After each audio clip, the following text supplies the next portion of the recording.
Arjun, he's got a really wide opening repertoire, actually, for someone so young. Usually when you're younger, you specialize in one area and then you slowly add new openings, but Arjun can play anything.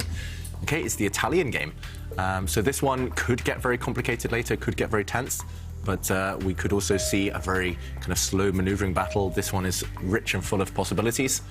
One thing I was going to say, Arjun, he will find a way to mix things up. He will find a way to be aggressive and kind of complicate things, maybe go for the world champion at some points. That's definitely something he's capable of. Just right now, after that first game, it's important that he just recovers, forgets. And, okay, this last bishop move. We saw him employ Magnus frowning. That's a bit strange. We saw Arjun employ something very similar to this yesterday against Liam Lei. And it worked out quite well. Magnus, however, has come prepared. And this bishop move, I've never seen it before. Database also confirms. Another novelty. Another novelty, Magnus. yeah. What could the idea be? It's bizarre, this bishop move. It looks like a really passive square, gets in the way of the black queen. I'm struggling to explain it, to be honest. I guess the only idea is that Magnus doesn't want to commit his king yet. The black king, if it had castled on this right side of the board, might have been weak. We saw that yesterday. Arjun won a very, very nice game against Liam when the black king on the king side got attacked. So maybe Magnus just staying flexible. He's trying to surprise his young opponent.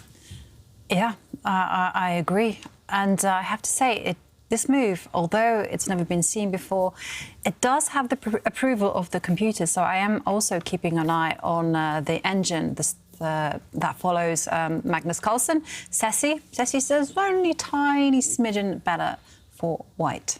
Yeah, I mean, there's zero doubt that this has been cooked up by Magnus Carlsen, his coaches, maybe Peter Heine-Nielsen, somewhere in a lab, just with the strongest engine, strongest computers, so we're not going to criticize that move. It just looks odd from a human point of view. Yeah, the black bishop, normally it develops to maybe challenge the white light square bishop. Normally it comes out to maybe create a pin on white's knight, but just maybe a waiting move, clever waiting move. Yeah, and I do wonder whether that bishop has maybe got some designs of potentially supporting the advance of the A pawn. I'm like grasping at straws here, David. Me too. So we should explain that usually in this position, black has two ways of dealing with this pin. Either you just leave it forever, or at some point you push this pawn. And if you push this pawn, white will retreat. The black king now is a bit stuck. If it stays in the center, it will come under fire. The center will explode at some point when white pushes forward. And of course, if it castles on this side of the board, for example, now, then the king very open, very weak. And instead, Magnus, he's saying, OK, I'm going to just leave this pin for now. It's not dangerous at the moment. Bringing this bishop out, as we mentioned, usually the black bishop comes to this square, potentially this square. And instead, after developing, as you mentioned, Jovanka, maybe if white's knight brings itself out, for example, Magnus will continue to wait. Maybe Magnus can come and try and hunt down white's light squared bishop. I mean, I'm struggling to find reasons why this is a good move, but I guess he's moved a piece out into the position. If Arjun just waits, I think this might be a good way to ask Magnus what his idea is. What is your strategy? Yeah, I mean, I like the idea of waiting. I think that's a great suggestion. And what about this idea of moving the rook with the potentially the idea of just pushing forward in the center, saying, hey, you've taken a move with your light square bishop. Instead of getting your king to safety, let's mix things up. Yeah, I like it. White's rook normally belongs on this square anyway, staring down potentially at the black king. And I wouldn't be surprised if Magnus retreats this bishop. This bishop is about to get hit, so why not step it back? This is what Magnus likes to do in general. He likes to preempt any opening of the center by dropping his bishop back. He did this in the World Championship match in 2021, last year. I still don't really see what this black bishop is doing, but the computer doesn't hate it. Nowadays, the computer's just opened our eyes to all sorts of possibilities that look so unnatural. And maybe the reason he's keeping his king in the center is that he might want to go for this pawn push and an attack just without putting his king on that flank. So I think it's just about flexibility. Like he showed in the last game, he kind of stayed, and then eventually a plan became clear, and he went for it against Arjun. And maybe he's doing the same again. Yeah. So you expect him not to castle? At least the fact that he's stopped now for more than 1 minute and he hasn't castled immediately, that makes me think that he's going to delay it as long as possible. Probably commentators Castle now. But I think that's maybe the only way to justify this last bishop move by black. And there we go, he does retreat.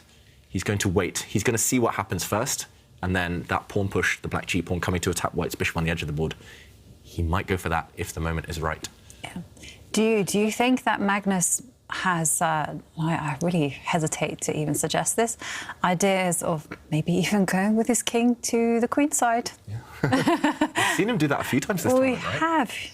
And I don't know, I suspect that he's biding his time, and just when Arjun least expects it, the king switches tack. Yeah, I mean, I'm trying to recall this tournament. He won Magnus by castling queenside as black against Aronian. He won by castling queenside as white against Vincent Keimer. I think he won one in the prelims as well. Was it against Arjun? It was against someone. So Magnus, he's definitely trying to throw his opponents off with kind of weird ideas, unseen ideas. And this is the difference maybe between the very elite, the Carlsens of the world, and maybe slightly less kind of elite players. Mm-hmm. Just they have teams around them who do the homework, who study, who come up with new ideas, creative ideas, and for the rest of us, it's just hard to keep up. It is definitely hard to keep up, and well, talking about keeping up, we have Magnus Carlsen. He's just used 15 seconds of his time. Mm-hmm. Erigaisi, well, he's down to 12 minutes. So still lots of time, but it's very clear that Arjun doesn't quite know what plan he should adopt, and he's gone for a flexible approach, just developing the knight. And now, this is the moment I want to see. What is Magnus's big idea? Is he going to attack the bishop? And is he going to castle kingside? Is he going to... Keep waiting? Keep waiting?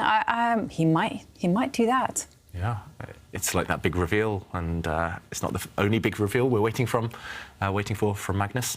So they're both kind of waiting for the other player to take the first initiative, the other player to show their plan first. Yeah, essentially. So the left side of the board is pretty locked down. Neither side's really going to play there. At least white won't play on this left side of the board. The centre, there's a chance for both sides to step forward. More likely that white will step forward.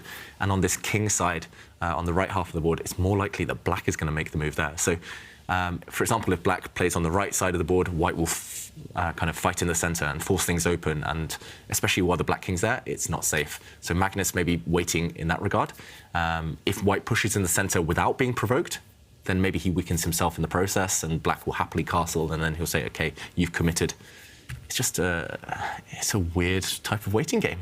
It just feels like they're both tiptoeing around each other. And I am slightly surprised that Magnus is thinking now, because, as you said, Jovanka, this is like the most natural plan for white. It's the most common type of idea, white moving his knight across. Maybe the white knight will come and sit next to the white king later. Surely now he will reveal his intentions. Yeah. And whilst we're waiting for the big mystery to be solved, well, we have a few pictures from our viewers. And the first one is from, and it's written in Russian. Do any of you know how to read Cyrillic? Da. Okay, Niet. No, I also don't know, so I'm sorry. So I'm going to, also known as the Black Widow. And she says, GM1 and GM2 in the making. Oh. Beware of the future grandmasters. And she's doing some good training there, because they're there with the iPad listening to David's commentary, getting that subliminal messaging through. I agree. That is the way forward. Very cool. Start them young, yeah. Yeah. Looks like twins as well. Yes, definitely. Yeah. All right, well, they will have a fierce fight growing up. Who will become Grandmaster first? Oh, yeah. There aren't too many twins that are Grandmasters. I think there's... Oh, that's true. Yeah, actually, because you guys were talking about twins yesterday. And I started thinking about that, because in other sports, you see a lot of twins. Yeah. But... Ryan brothers in tennis. Yeah, and handball, which is a big sport in Norway, there's plenty of twins. Okay. But in chess, I don't know any, at least. I mean, Simon mentioned yesterday that from England, there's a couple of twins. One is a grandmaster, one's an international master, and there's maybe a couple of cases I know like that, but I can't name it where they're both grandmasters. No, I can't either. Strange. Unless the Vovok brothers are twins, but I don't think they are. No, there's a few years between them. The Master of Vasilis brothers, there's a few years between them. Maybe it's because it gets too competitive. They just get tired of it. True. Maybe those that we saw today in that picture. Imagine in, I don't know, 12 years' time, they'll both be grandmasters and we'll look back at this one. Yeah. 12. Yeah, 12. That's 10. Yeah. 10, David. You're being too conservative there. No. I wanted to give them time to enjoy their childhood. Yeah. 12. Yeah, and well, it does seem like Magnus is in the tank thinking. So I have another chance to share with you another picture, this time from Marco Franius, who says, I have a question, oh, not a picture, but I have a question for everyone in the studio. Kai, Ivanka and David, what do you choose? A pair of knights or a pair of Kinder Buenos? Oh, I'll do the chocolate. I don't like the knights. I want the bishops. I'll choose the Kinder as well. The knights. The knights. The knights. And I'll play you both over the chessboard. Yeah. Two knights alone can't give checkmate. There we have the picture. And Kinder Buenos, yeah, that's one of my favorite chocolates as well. Love it. Yeah. Problem is that you can eat too many of them. Oh, yeah. And it feels like you've eaten nothing at all. Yeah. And here we have, the big plan has been revealed, David.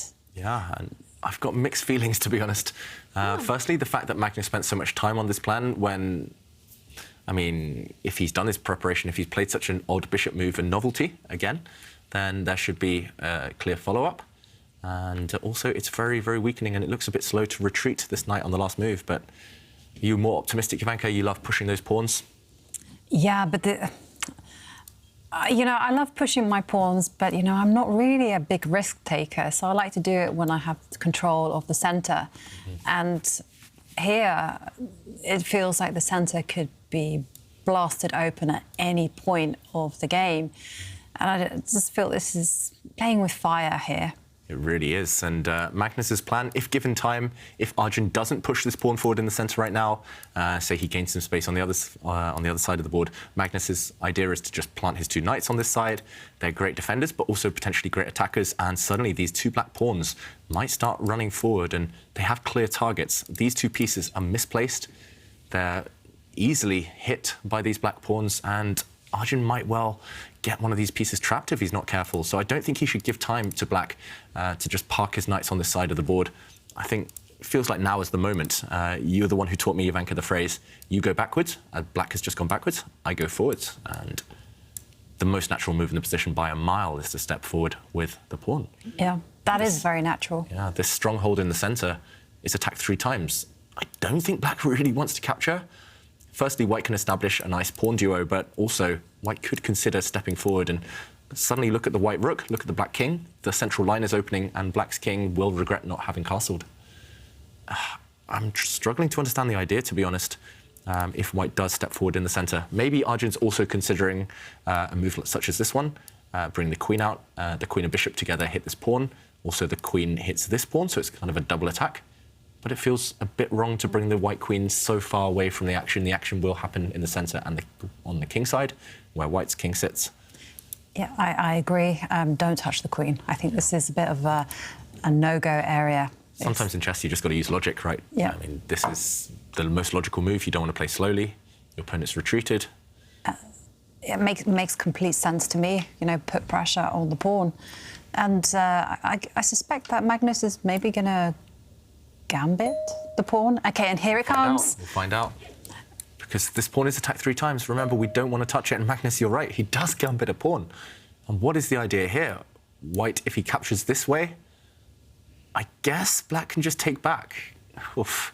This is already a bit scary, but black can recapture. And if we see another capture by white, another exchange, white has won a pawn, but at the very end, black can play bishop takes pawn check, throwing in a double attack. If white's king steps out into the open and takes, then there will be a knight fork, hitting the king and hitting the bishop. And after this, we count the pieces, after the smoke is cleared, and we see it's level material. Still hard to evaluate, to be honest, but black at least has a very strong knight on an outpost in the centre. So we will find out, perhaps, how to evaluate this position. Arjun has taken in the centre, and I'm expecting Magnus to recapture.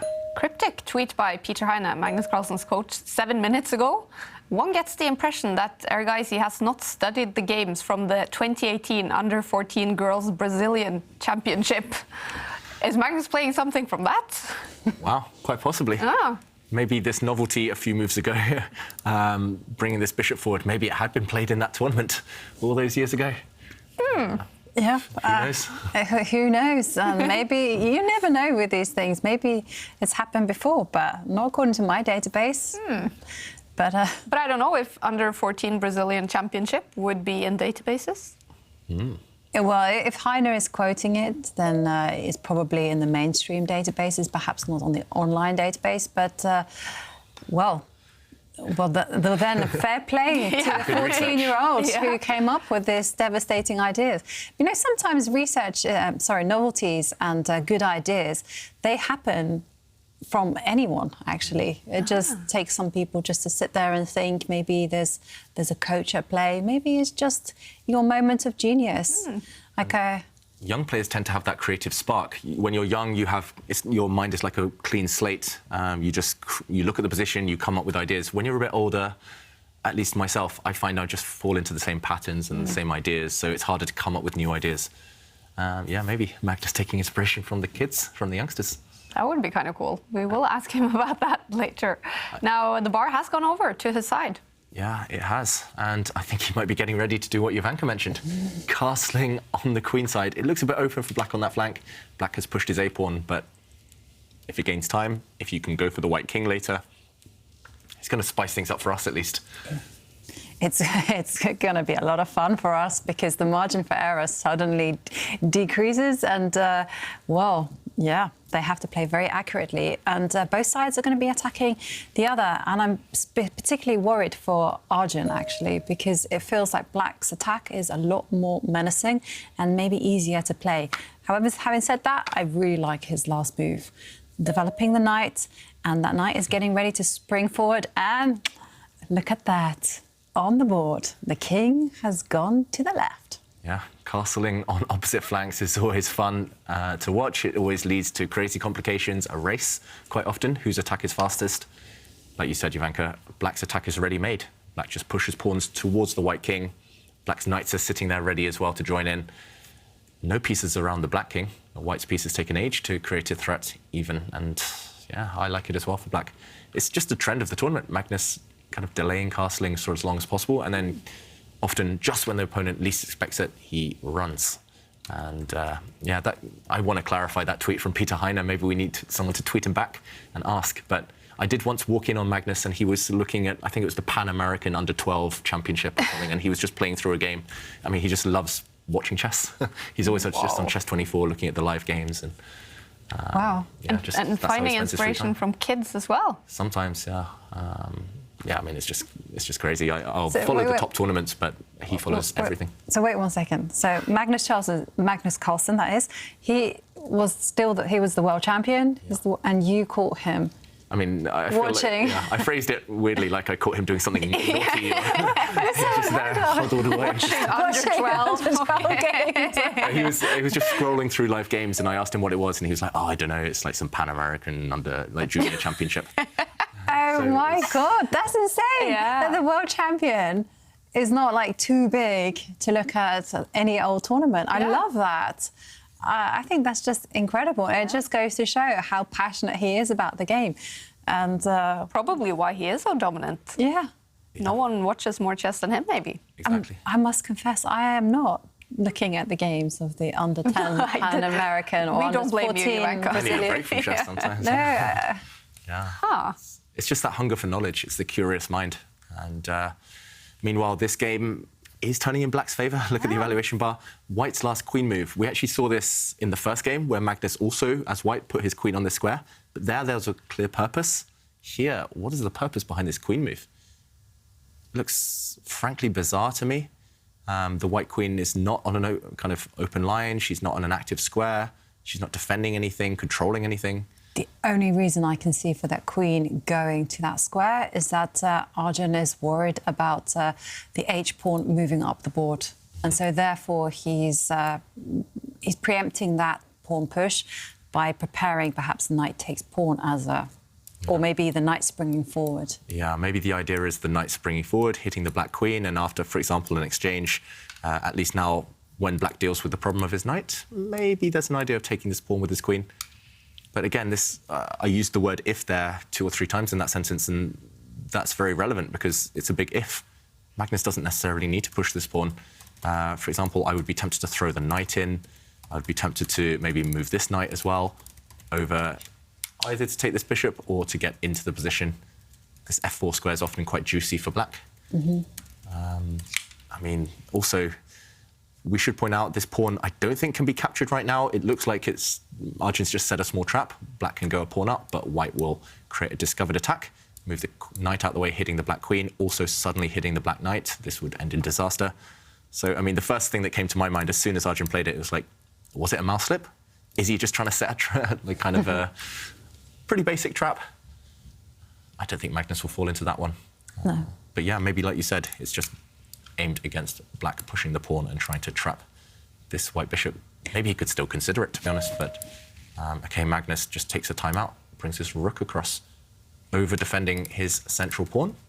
A bit odd, I thought the black rook might start pushing, kind of support a pawn push later, but yeah, still very tense. Yeah, and I have to say, I really liked your knight sortie, where it came to the edge of the board and found itself on the beautiful f4 square. But that's still very much a possibility. And Magnus instead going for overprotecting his pawns in the centre. But OK, well, this is also a lot of fun. Yeah. When one side just lights the match and lets the spark take over. He's trying to start a fire against that black king, and I was about to say, I don't think Magnus is going to grab a pawn. He could, at least here, have captured twice. This would have been very tempting to some players, maybe, and gone on a journey with his queen. But, OK, first of all, the queen would have lost protection of this pawn, but even if this pawn wasn't up for grabs, lines would open up towards the black king. Suddenly the black king not feeling comfortable at all. Magnus, therefore, just blocks things up and pushes a pawn. Now it's going to take white a long, long time to create any open lines towards this piece. I'm expecting Arjun at some point, I just don't know when, to jump forward with his knight either this way or this way, because the white knight kind of, it's just blocking things up at the moment. You need to do something active before black does eventually start pushing these pawns. Yeah. Yeah, it's just really complicated. Who knows? I mean, the evaluation bar can't decide who's better. It's not a draw. It definitely feels like someone's going to attack. And it'll be about who is quicker, who's more dynamic with their plans. All right, we are waiting for an attack. What a game. Let's take a trip to the good night. What do you think, Simon? Is Magnus winning another one, or can Arjun win this game? Well, it looks very exciting at the moment, and we've got lots of people watching the game live here, and I think we should go and say hello to the people at the watch party having a look. Obviously, Arjun now is in a critical situation. He needs to bounce back from that first game. And one thing I was chatting to people about is how chess is considered pretty cool in Norway. I mean, everyone knows Magnus Carlsen, so I wanted to just get a couple of people's opinion on Magnus Carlsen. So we'll come over here, and hi there, how are you doing? Can you introduce yourself, please? Oh, my name is Signe. And do you know Magnus Carlsen? Do you think he's a cool character?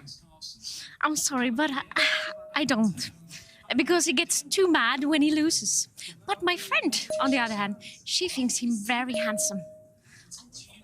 And did have a huge crush on him. And I have to say, you do look awesome. You look like a proper Viking kind of person. But actually today, I'm not wearing any Viking clothes. Because nothing I'm wearing today is actually Viking.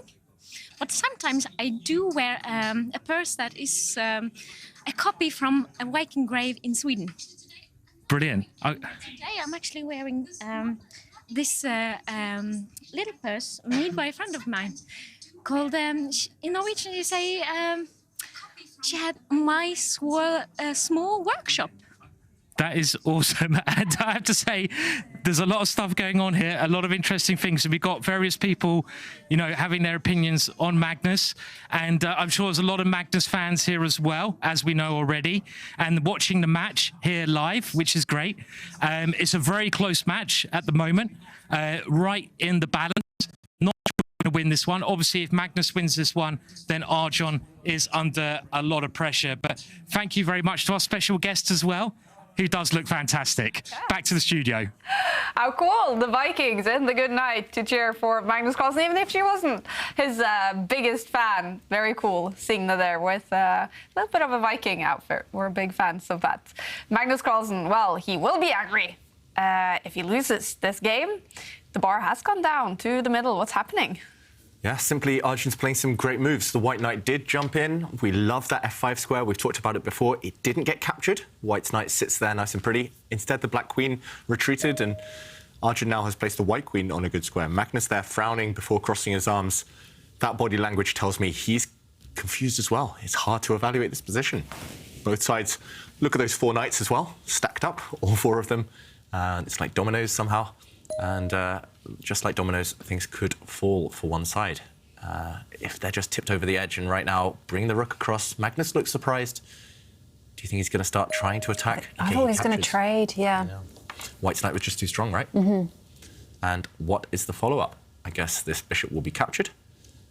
Yeah, it has to be. Otherwise, although the pause in Erigaisi's thinking means that he's considering perhaps playing. Yeah, it's quite nice. It's connect 4, isn't it? Well, although haven't seen that before, actually, I must say. But carry on, Jovanka, after the exchange. Yeah, maybe he's considering rook takes rook. Okay. Or could also be, yeah, because he's not replying instantly. He hasn't got pawn takes bishop as a pre-move. Mm-hmm. So it's either that, or he's even thinking about bishop takes knight. But yeah, I mean, he could be thinking Arjun in this position. Actually, if we go back to the current position on the board about rook takes rook, I was about to say he could possibly be thinking about queen takes pawn as well. And he's done it, going on the counterattack, trying to hit this bishop, counterattacking. Black is a piece up right now, but both black bishops are under fire. This piece and this piece. How do you save them both? Maybe you can't. Wow, do you think Magnus spotted that? It's hard to see, actually. It wasn't on my radar, so I have to be honest. I was just thinking of the action in the middle of the board. And you're right, nothing to be done. I mean, if you're going to play it safe, you slide the king across to protect the bishop. If you want to, I mean, can you get greedy? I don't see a way. Yeah, I don't see a way either. It feels like this bishop is the key. You can't let it drop. I mean, if you ever move it, then the white queen it's got a way in. It's got an entry path towards the black king. So it feels like in this position, Magnus has the dilemma to step across with your king. Again, just like Erigaisi on the last move, you could maybe take the rooks off first, but OK, he does this. And then now surely he has to step his king across. You have to keep this bishop. You can't let the white queen in towards your king. It's still quite a solid setup, actually. These 2 pieces defend pretty well. OK, he does this. And now white regains the piece. So white has actually won a pawn in the process by using his queen and grabbing this pawn. Magnus, he's trying to compensate for that by going forward.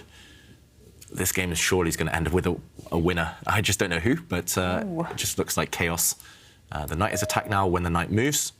It's black's idea to start trying to push this pawn, trying to blow open the position.